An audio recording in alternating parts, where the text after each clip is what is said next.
only thing I know. My family and me love them, yeah, for sure.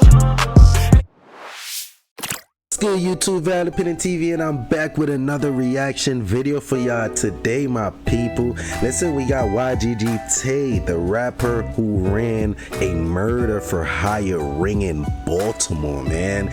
Listen, my people, I don't be understanding some of these rappers sometime, man, when they get an opportunity to get up out the hood, man. But listen, let's jump into this video, see what they talking about. Don't forget to like, comment, and subscribe, my people. I appreciate y'all always. Let's jump right into it. Late one night in April 2018, a quiet West Baltimore home erupts in gunfire. Inside, a mother and her teenage daughter scream as a hitman opens fire, their lives brutally snuffed out. Across town, a year later, a young woman pushes her baby in a stroller on a summer evening until a shot Already we starting off with some horrible shit. rings out and she collapses on the sidewalk. Federal agents make big moves in Baltimore City to get criminals off the streets. This Al Capone model of prosecution is designed to take violent people off the streets by any appropriate legal means necessary. These horrific scenes, seemingly unrelated, would later be revealed as pieces of a dark puzzle. A federal indictment tied them together, pointing to an unlikely mastermind, a rising local rap star named YGG Tay. The gentleman I interviewed on my channel like a week ago or something like that, he also grew up in Baltimore, and he definitely told me it's like this in Baltimore. A lot of violence. You know, his parents initially thought it would be better over there, you know, but nah, it was kind of worse. In a city long plagued by gang violence, the case of YGG Tay would expose an alleged web of murder plots, drug dealing, and retribution that reads like the script of a gangland drama. Except this is no movie. In December 2022, federal agents unsealed an indictment that sent shockwaves through Baltimore streets. 6 men were charged with conspiring to run a violent criminal enterprise, a racketeering conspiracy that prosecutors say included murder, murder for hire, drug trafficking, armed robbery, and witness intimidation. At the center of it, 28-year-old Devontae Harrison, aka YGG Tay, a Baltimore rapper with a local hitmaker reputation. The indictment accuses Harrison of being not just a participant, but an orchestrator of deadly schemes, even as he was already behind bars, serving a 15-year federal sentence for drugs and guns. The document painted a grim picture. Wow. You know, you see these cases a lot, and you also see these type of cases where the rapper making music, and then a bunch of dudes behind them committing crimes and doing whatever they doing, you know, and you know, they hoping one day when the artists make it, they'll get up out of here, and then the artists make it and they get in, the dudes behind them end up getting indicted. Now they sitting in jail for 20-40 years watching their man on top doing, you know, enjoying himself and whatever after they was committing all these crimes trying to help Brody image or whatever it is for him to get on top. And then some cases you have the rappers who's crashing out like this. 6 murders, 11 shootings, and multiple attempted murders and robberies were laid at the feet of this crew. These weren't random acts of violence, prosecutors say. They were calculated moves in a deadly game of power and revenge on the streets of Baltimore. It was a tale of gangland ambition and betrayal. While calling himself a rap artist in the spotlight, the indictment named 6 alleged conspirators, a rose gallery of nicknames and reputations. Devontae Harrison, aka YGG Tay, the rapper accused of bankrolling and ordering murders allegedly to protect his drug operation and silence enemies. David Warren, aka Michonne, a notorious hitman said to be YGG Tay's contracted killer for hire. Warren earned infamy after beating 10 attempted murder charges as a Bro look older than the dudes that's doing. He look like it should be the other way around. Like, he should be telling those youngins what to do, and they here giving him orders. Man. young man, and was known on the street as one of the city's most fearsome triggermen. Barrick Olds, 33, an alleged gang enforcer accused of carrying out a cold-blooded hit on an innocent mother. Producers, this plugin helps you finish your tracks way faster. Check this out. I'm gonna start with this loop that I made here. Who broke gang rules. Wayne Prince. You see, shit like that is not acceptable, though. You killing a innocent mom? Come on, bro. Come on, my boy. aka Taz, 23, a younger foot soldier who, prosecutors say, helped attempt a hit that left an innocent bystander dead. Joshua Duffy, aka Josh, an accused member of the crew tied into the gang's drug dealing and violence, his exact role emerging as the case unfolds. Tyrell Jeffries, aka White Bread, the another veteran associate of the organization, allegedly involved in the gang's street operations and conspiracies. Together, these 6 men are accused of being key players in a criminal organization linked to the Black Guerrilla family, or BGF, a gang authorities call the most singular threat to public safety in Baltimore for a decade or longer. To understand the depth of this case, one must delve into the world of BGF and the violent code that governed their action. The Black Guerrilla family, known on the streets as Jama, is not just any gang. It's a nationwide syndicate born in California's prisons and embedded in Baltimore's underbelly. I'm pretty sure that picture he put right there wasn't the Black. That probably was just a prison gang right there. I don't think that was the Black Guerrilla family. Since the 1900s, BGF operates with military-like structure. In Baltimore, its members organize into regional regimes, each overseen by a hierarchy called the Bubble. They have a strict code of conduct: no snitching, no stealing from the gang, no breaking secrets, and never running from combat, among other rules. The penalty for disobedience is severe: fines, beatings, even death at the hands of fellow members. In this world, reputation is everything, and cooperation with law enforcement is the deadliest sin. YGG Tay, despite his music fame, was no stranger to this world. In fact, Harrison's ties to gangs run deep. Nearly a decade ago, he allegedly teamed up with a BGF contact to supply heroin and cocaine to the city's street-level drug shops. By 2014, Harrison had aligned with a violent West Baltimore crew called TTG, Trained to Go, an offshoot of BGF known for ruthlessness. Young Go-Getters, the very origin of YGG Tay's name, was a group that assisted the TTG gang's activities, providing money, drugs, and firepower to enforce their reign. Federal. You got like some of these artists, I think, forget sometimes like the music is exaggeration, and like you don't literally have to be doing a lot of the shit they talk about in music, but it's like I feel like the music, the whole scenery of music done shift, and people start expecting these rappers to really be doing what they're saying they're doing in the music, you know what I mean? Which a lot of people then got famous just being creative and talking about stuff and using art. But nowadays it's like they seem like, nah, I can't get on unless I have to, and not only that they have to do these things, people have to know about it. That's the messed up part about it. Like, people have to know, I have to showcase it. It's ridiculous, man. Agents would later allege that Harrison was one of the drug suppliers bankrolling TTG's drug operation, essentially financing gang violence with his trafficking profits. The alliance paid off in blood and cash. Under the BGF/TTG umbrella, Harrison's operation thrived, but so did his list of enemies. As his influence grew in the underworld, so did the danger. By his mid-20s, Harrison wasn't just funding the gangs. Prosecutors say he was ordering hits. The stage was set for a deadly escalation, one that would blur the line between his rap lyrics and real life. The federal indictment reveals a timeline of violence spanning 8 years. It reads like a sinister ledger of debts settled with bullets. Baltimore, June 29th, 2014. Night. Under the dim glow of a street lamp on Ward Street, a lone figure approaches a 21-year-old man named Terrell Jarrett. Jarrett had fallen into debt over drug deals gone bad.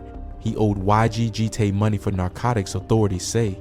The hitman raises a .357 handgun. A flash. A thunderclap.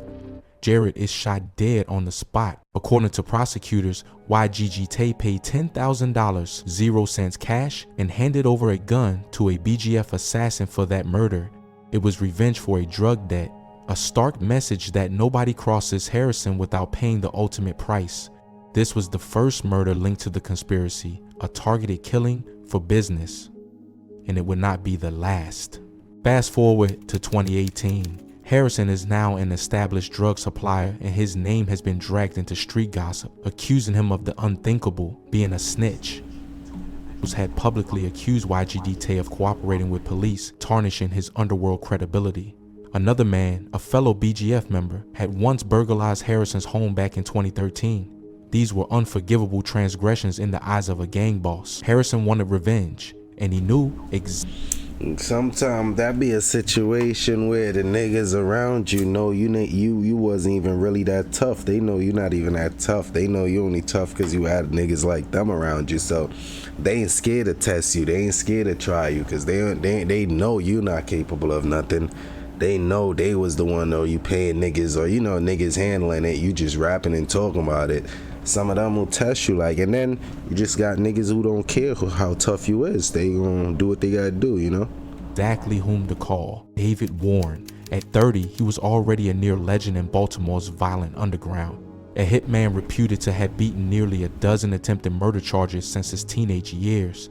That hardened and elusive, Warren was known as the top shooter in the city. Harrison saw in him the See, you got niggas like this behind you, see what I mean? perfect instrument for vengeance. In early 2018, Harrison allegedly hired Warren as his personal hitman, a contract killer on the payroll of YGG Tay's operation.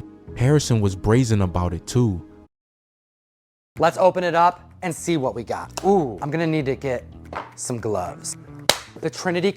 In a boastful Instagram post, he bragged that he had just signed the top shooter in the city to a deal. To his followers, it sounded like flashy bravado, but investigators say this was literal. The rapper had signed a hitman, as if adding a member to his crew, turning Warren loose on his enemies. On April 4th, 2018, Warren struck at the home of Harrison's accuser, but the man he wanted dead wasn't there that night. Instead, Warren found the target's family, a mother and her adult daughter, home relaxing for the evening. No way, nah. You see, man, my condolences to the family, but you see, shit like this is unacceptable, bro. Like this the type of shit y'all trying to do to get on the rap scene, and like shit like this is unacceptable, And granted, a lot of dudes being street shit, real street shit that's trying to get out and all that, but then it's like some like start getting the fame, and it's like they diving right back in the street. It's like you gotta separate the street with the music when you're trying to get on. And I understand there's some that's trying to, and they still in the environment, whatever the case may be, but it's like some of y'all be initiating this shit, like y'all be starting it off, y'all be like, it don't seem like y'all want to get out. It's like y'all going deep, it's like y'all going backwards. This is just not acceptable, man. A ruthless act that would horrify the city. The hitman opened fire on the defenseless women, killing them both. The daughter died alongside her mother in a barrage of .357 caliber bullets, an act of pure reprisal meant to send a chilling message. In the aftermath, as sirens wailed through the neighborhood, Warren disappeared into the darkness. Later, investigators say he left a cryptic message for Harrison, a note that read, "Waiting on the bag." He was waiting to get paid for the murders. And pay him Harrison did. Prosecutors say YGG Tay rewarded Warren for executing the woman and her daughter. The crime was as heinous as it was cold-blooded, striking terror into anyone who knew the backstory. Harrison, paranoid about retaliation for this atrocity, allegedly told his own girlfriend to start looking for houses in faraway Atlanta and warned the mother of his child to lie low in a hotel. Yeah, do some dumb shit, now you panicking. Even he knew that killing a man's family had lit a dangerous fuse. In August 2018, Warren teamed with Wayne Prince, aka Taz, one of Harrison's younger associates, to go after this second rival. They tracked the man to a property he owned where construction workers were busy with repairs. Under the midday sun, gunmen opened fire in a brazen attack. The rival survived, he wasn't even hit, but two unsuspecting construction workers were caught in the crossfire. One worker was shot and wounded. The other, an innocent 37-year-old laborer, was killed on the scene. Day's work turned into tragedy for men who had... You notice how many innocent victims lost their life because of y'all bullshit, because of their bullshit? You notice throughout the story so far how many innocent people lost their fucking life. Come on, bro. We gotta stop this shit, man. This is nonsense. Had nothing to do with gang wars. The intended target had escaped, but the message was sent. No one was safe, not even bystanders. The indictment suggests that Warren also plotted to eliminate the former friend turned burglar who had violated Harrison's trust. Whether Warren succeeded or merely attempted in that case is unclear, but the intent was deadly. Harrison's vendettas were being systematically addressed with gunfire and bloodshed. By the end of 2018, Harrison's private war had left a trail of bodies and broken lives. 3 people lay dead at his behest: the drug debt victim, the mother and daughter, the construction worker, and others were injured or terrorized. Yet the violence did not stop there. Harrison's crew, as part of BGF, also carried out business for the gang independent of his personal revenge list. On July 3, 2019, according to prosecutors, Barack Olds approached this 25-year-old mother as she pushed her baby's stroller down the block. Olds was enforcing the gang's rules. The woman had been doing business, likely selling drugs independently on that block without the gang's permission. The punishment was death. In a shocking act of dominance, Olds shot and killed the young mother in broad daylight. Her infant miraculously was unharmed physically, but an entire community was traumatized. This murder, utterly senseless to the outside. Condolence to her family, but I'm pretty sure y'all could have applied pressure and not shot that woman and kill her for that. Like, y'all, it's a female. Y'all couldn't apply different type of pressure. It did not have to go that far, bro. I'm pretty sure. Like, come on, bro. Outside world was a grim example of the iron grip BGF held over Baltimore neighborhoods. Violate their turf rules and the consequence. Did all this for those blocks, so protecting the block or whatever for you selling on or whatever. And look where the fuck y'all end up though, bro. And other people there doing what they doing and the shit gonna continue. Look where y'all end up. Crash out for what? Y'all could have chilled out, laid back, let y'all man do the music. Y'all all fuck around, could have got up out of there. But look at y'all now. Come on, man. Consequences were fatal. Each violent incident seemed isolated at first. A drug dispute here, a retaliation hit there, a random killing on a street corner. But the federal investigators working the case began to piece it together. Through 2020 and 2021, a pattern emerged linking these crimes back to one enterprise. It was like connecting dots on a bloody map of the city. At the center, they kept finding the names YGG Tay and his associates. Surveillance, informants, and forensic evidence slowly wove a tapestry of conspiracy that would culminate in the sweeping indictment. Building a federal case against gang members is painstaking work. Behind the scenes, law enforcement deployed every tool in their arsenal to unravel YGG Tay's alleged criminal network. This meant undercover surveillance, wiretaps on phones, analysis of social media, and crucially, ballistics forensics at crime scenes from West Baltimore. And we already know nowadays social media is one of the main source when they doing these investigations, because we all know everybody incriminate themselves on social media nowadays for some reason, you know, for clicks and likes. So it's ridiculous. To the county line, technicians recovered spent shell casings, silent witnesses to the shootings. Using NIBN, the National Ballistics Database, agents matched shell casings and bullets from different crime scenes, linking shootings that had once seemed unrelated. The same guns were popping up at multiple scenes, indicating a common crew behind the trigger. The murder of the mother and daughter, the shots at the construction site, the Ward Street killing. Forensic ballistics helped connect the dots, each match tightening the noose around the conspirators. Meanwhile, federal and local agents leaned on the streets for information. They flipped lower-level gang members into cooperators and intercepted communications. Investigators listened in on jailhouse calls and monitored text messages, hunting for any incriminating slip. Harrison, however, was cautious. By 2019, the FBI had been surveilling him for years, yet he was adept at covering his tracks. He spoke in code, used counter-surveillance tactics, and trusted only a tight inner circle. But even the careful make mistakes.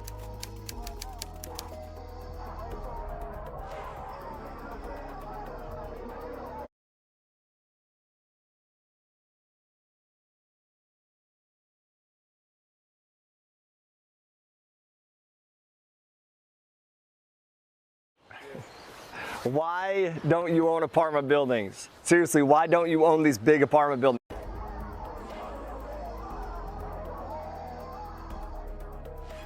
Agents also scoured social media and music videos for clues. Harrison's public persona as YGG Tay wasn't exactly shy about flaunting wealth that far outstripped a musician's income. In one music video titled Every Day, YGG Tay rapped about getting money daily, surrounded by luxuries and cash. Federal documents later revealed that agents cited this video as evidence suggesting that his lavish lifestyle was funded by drug money. His lyrics and imagery, they argued, weren't just entertainment, they were braggadocio rooted in real crimes. Using art as evidence is controversial, but in this case the feds had far more. They had phone records, surveillance footage, and even Harrison's own words. After the April 2018 double homicide, investigators learned Harrison told his... Right.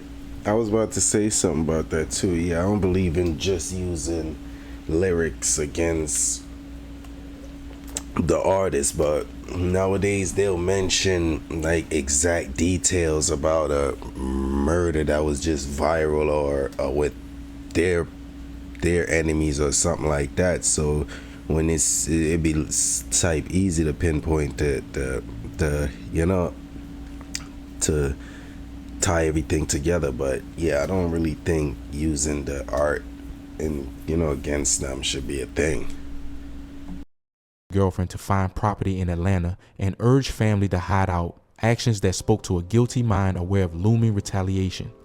And when David Warren was finally arrested, he came with a trove of knowledge. Perhaps facing the weight of evidence, the hitman began to talk, or at least the records of his gruesome work did. The note reading, "Waiting on the bag," was recovered, a smoking gun linking Warren's hit to Harrison's payout. By late 2022, the investigators had assembled a comprehensive picture of the gang's operation.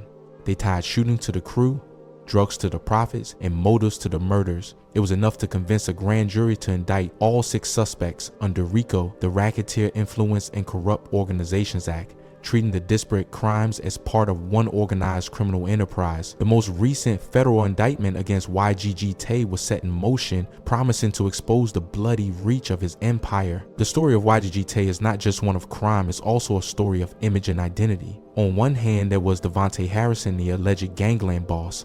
On the other, YGG Tay, the rapper, who by his late 20s had become one of the best known rappers in the city with music videos racking up millions of views on YouTube. It's a look, had potential, man. Had potential, bro. You could have been up out of there, my boy. Like, I'd be crashing out for, like, come on, man. Jekyll and Hyde portrait that has captivated Baltimore. How could someone with a promising music career also be orchestrating murders? In his lyrics and videos, YGG Tay portrayed himself as a hustler from the streets, flashy, fearless, and trained to go at any moment. His songs referenced guns, money, and the code of the streets. To his fans, this was part of the persona, the allure of authentic Baltimore hip-hop. But prosecutors allege it wasn't just an act. Harrison was living the life he rapped about, quite literally. He wasn't exaggerating for clout. If anything, the indictment suggests the truth was even darker than the art. The dichotomy is stark. By 2019, Harrison had a recording career taking off. Yet he was also under federal investigation. In November of that year, DEA agents raided a stash house tied to him and found large quantities of drugs and a Glock handgun with an extended magazine. Oh, man. With the evidence, like, come on. I don't really know what to say sometime about these people's actions. It's like, come on, bro. What's going on? Like, y'all really don't want to do the music? Y'all just using it as a cover-up? Y'all really just want to be in the streets? Or y'all just be stupid? Like, what's going on? That bust led to his initial arrest and conviction. He pleaded guilty at trial and received a 15-year sentence for drug and gun charges. To the public, it seemed like a young artist derailed by a drug case. Little did anyone know that far worse allegations were on the horizon. Harrison himself maintained an air of defiance. From prison, he posted on social media, hinting that he would appeal and claiming his name would be cleared. To his supporters, he was a target of government overreach, maybe even a scapegoat, a product of an environment where many rappers posture with gang imagery without actual crimes. But the sheer detail in the indictment, naming victims, dates, payments, and triggermen, was damning. It suggested that Harrison's rap lies might have been no cap at all. As one astounded commenter online put it, Tay really wasn't just rap capping. The realization in the community was that the tales in his songs of gunplay and retribution were not fiction, they were allegedly autobiography. The case also reignited debate over the use of rap lyrics as evidence. Fans and artists in Baltimore worried if YGG Tay's music could be used against him, what about others who rap about violent lives they didn't lead? But prosecutors countered that this case was different. It wasn't art on trial, but explicit actions, corroborated by physical evidence and accomplice testimony. Harrison's own Instagram brag about signing a hitman was a self-inflicted wound to his defense. It blurred any line between performance and reality. He had effectively documented his alleged crimes. See what I mean? Going on social media and they mentioning the shit they really doing. That's what we talking about. In real time on social media. As YGG Tay's tracks continued to stream online, the man behind them sat in a jail cell, facing the prospect of never making music as a free man again. The persona he cultivated in the booth, the kingpin, the shot caller, the untouchable, young go-getter, had seemingly come to life, and now that life was collapsing under the weight of federal charges. When news of YGG Tay's federal indictment broke, Baltimore's community was rocked. Shopify has everything you need to grow your retail business, like fast and secure checkout, reliable card. This was a city that had lost many young men to violence, either as victims or perpetrators, but the image of a well-known rapper orchestrating carnage was almost surreal. Local news channels led with the story for days, detailing the brazen murder plots and the takedown of an alleged gang conspiracy. On the evening news, anchors spoke of the indictment in grave tones, while the mugshots of Harrison and his co-defendants filled the screen. Neighborhood residents watched, some in shock, others grimly nodding as if to say, "We suspected as much." Robberies like the one at Horseshoe a couple weeks ago has gotten the attention of federal agents, and tomorrow the FBI will join the BPD to hold a briefing on the surge right here in Baltimore. Feds are also cracking down on gang activity in the city. A Baltimore man who gained notoriety after beating nearly a dozen attempted murder charges. All right, my people, that's all I got for y'all, man. That's another rapper who decided to crash out, my people. Shout out to Top Viral Report TV, you know what I mean? I'm gonna have the link to the full video in there if y'all want to go watch it without my commentary. You know what I mean? Listen, man, like I said, I gave my take on that. I just feel like it'd be stupidity in certain situation, man. Then, you know, I know some niggas out there really doing what they gotta do to get up out of there, but then it's like some niggas don't want to get out. Some niggas just be crashing out. I don't know, man. This shit just be, and they just don't keep it off the media, keep that shit in the street. You know, they can't do that for some reason. But let me know what y'all think in the comment, my people. Don't forget to like, comment, and subscribe. And as always, I appreciate y'all, my people. I'm out. Peace. The only thing I know, my family, yeah, me love them, yeah, for sure.